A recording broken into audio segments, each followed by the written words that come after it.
Hello, good morning. It's just gone 6:15 a.m. on Saturday the 25th of January.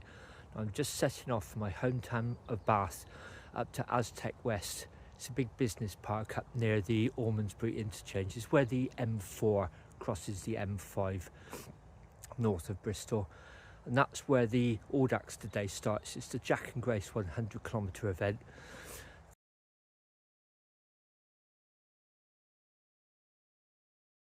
That works out a total of about 67 miles, and it's about 18 miles each way to get there. So today's ride should be around about 100 miles in total. 100-kilometre event and 100-mile total ride. That's quite a nice coincidence, isn't it? It'll be the longest ride on my giant Toughroad SLR 2 bike. That's why I'm riding it today, plus the fact it's a nice winter bike to ride. I'm just going to do a little bit of vlogging on my camera, so it may be a little bit shaky. There may even be some wind noise. It's not going to be a full-on video, it's just going to be a little bit of vlogging. So I'm setting off from here in 18 miles time. I'll be at the start. It's a full field apparently. There's a lot of riders, over 100 I think. They're setting off in 3 groups, 8:30, 9 a.m. and 9:30. So I'm going to try and get off in the first batch, in the first wave. That just allows me to finish a little bit earlier and then get home mostly in the light. The first hour or so is going to be in the dark, and then as it lightens up I'll be approaching the start of the event. That gives me plenty of time to get there, collect my card, etc., and then have a chat with a few people and then start the event.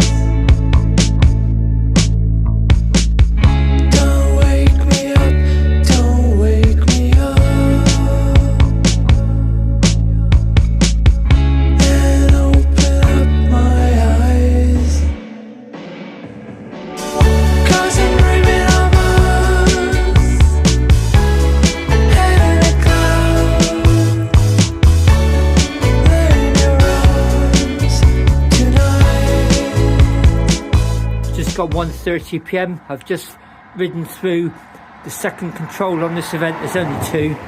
I didn't really fancy stopping there, far too crowded for me. So I know there's this bus shelter up here, so some sandwiches, some drink, charging my devices. Then I think I've got about 10.5 miles to finish. Okay, it's about 20 to 5 and I'm almost home. I thought I'd give you a slightly different view of Bath. The event was actually fantastic, and then I had a quick drink at the end, lemonade and lime, got my water bottle filled up. I've just ridden about 15-20 miles home. The bike has performed perfectly actually. I'm on, 103 miles, so that's probably the most I'm ever likely to do on this bike, on a touring ride anyway.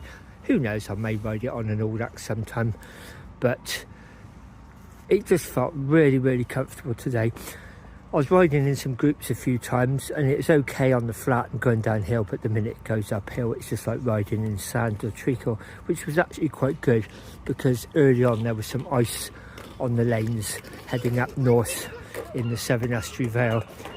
I bumped into Jez, good seeing you mate, on the ride, who actually told me that, I think he said 4 people came off at least, so I hope nobody was seriously hurt, but these tyres just gave me that reassurance that I could ride fairly confidently. I was going to be okay. It's cut the corners, I really slowed down.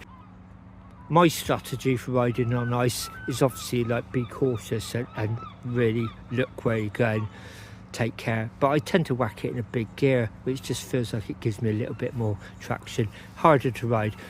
Talking about harder to ride, I don't feel shattered actually. Certainly noticed my forearms have got a little bit of a slight, I wouldn't say an ache, but I'm certainly where I've done a long ride, and I think that's these grips. No numb fingers whatsoever, no tingling fingers. These really are good, and I'm going to stick with the large option. I just feel I've made the right choice. At some stage I may just shorten the handlebars by about 1 inch, 3/4 of an inch possibly, just to bring them in a little bit. It feels quite wide, but I would ask a bike shop to do that. I'm not confident about chopping handlebars down.